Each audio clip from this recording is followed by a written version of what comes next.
அன்பர்களுக்கு வணக்கம். ஆன்மீக சிந்தனை மூலமாக தங்களை சந்திப்பதில் மிக்க மகிழ்ச்சி.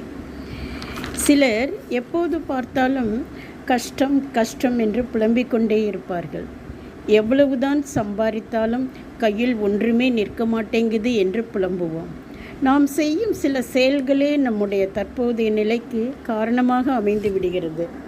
சும்மாவா சொன்னார்கள், பெண்கள் வீட்டின் கண்கள் என்று? பெண்கள் முக்கியமாக தெரிந்து கொண்டு செய்ய வேண்டிய ஆக்கப்பூர்வமான காரியங்களே ஒரு குடும்பத்தை தூக்கி நிறுத்தும். அவை என்னவென்று பார்ப்போம். முதலில் பெண்கள் காலையில் எழுந்தவுடன் குளித்துவிட்டு நெற்றி வகிற்றில் குங்குமம் வைத்த பின்புதான் சமையலை தொடங்க வேண்டும். சமையல் தொடங்கும்போது வெறும் தண்ணீரை அடுப்பில் வைக்கக்கூடாது. பால் அல்லது பருப்பு தான் முதலில் வைக்க வேண்டும்.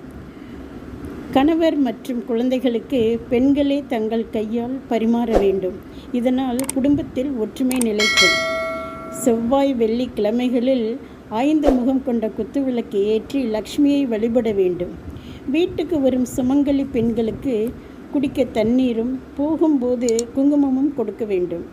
அவர்களுக்கு மஞ்சள் கிழங்கு கொடுப்பதால் பல ஜென்மங்களில் செய்த பாவங்கள் விலகி பாக்கியங்களும் பொருளும் சந்தோஷமும் பெருகும். ஒருவர் தனக்கு சீராக அளிக்கப்பட்ட வைரம் வெள்ளி பாத்திரங்கள் தனது ஜீவித காலத்தில் விற்கவோ தன் பிள்ளைகளுக்கோ கூட கொடுக்கக்கூடாது. தன் காலத்திற்கு பின்னரே அவர்களுக்கு சேர வேண்டும். இல்லையென்றால் அவர்களுக்கு புதியதாக வாங்கி கொடுக்கலாம்.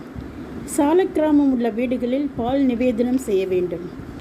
செல்வம் பெருக எப்படி இருக்க வேண்டும் என்று தெரிந்து கொண்ட நாம் தரித்திரம் மனக்கலக்கம் நீங்க எப்படி இருக்க வேண்டும் என்பதையும் தெரிந்து கொள்வோம். துவைத்த துணிகளை வீட்டிற்குள் காயப்போடாமல் வெளியில்தான் போட வேண்டும். சாப்பிட்ட தட்டை போட்டு வைக்காமல் உடனே கழுவ வேண்டும். முக்கியமாக சாப்பிட்ட தட்டில் கை கழுவக்கூடாது. தண்ணீரை அதிகம் செலவிட்டால் செல்வம் அழியும். தண்ணீர் சேமிப்பு செல்வ சேமிப்பு. குங்குமம் விபூதி இவைகளை ஊதிவிடவோ கண்ட இடத்தில் கொட்டவோ கூடாது. கூர்மையான கத்தி போன்ற ஆயுதங்களை சுவற்றில் மாற்றக்கூடாது. கருவேப்பிலை மரம் மிகுந்த சக்தி வாய்ந்தது. இல்லத்தின் சக்திகளை ஈர்த்துவிடும். வீட்டில் வளர்க்கக்கூடாது. வாசற்படி உரல் ஆட்டுக்கல் அம்மி இவைகளில் உட்காரக்கூடாது. இரவு நேரங்களில் அடுத்தவர்களுக்கு பால் மோர் தண்ணீர் உப்பு இவைகள் கொடுக்கக்கூடாது. வெற்றிலை வாழை இலைகளை வாடவிடக்கூடாது. வெற்றிலையை தரையில் வைக்கக்கூடாது. குத்துவிளக்கை தானாக அணையவிடக்கூடாது. வீட்டில் யாரையும் சனியனே என்றும் எழவு என்றும் கூறக்கூடாது. அதிகமாக கிழிந்த துணிகளை உடுத்தக்கூடாது.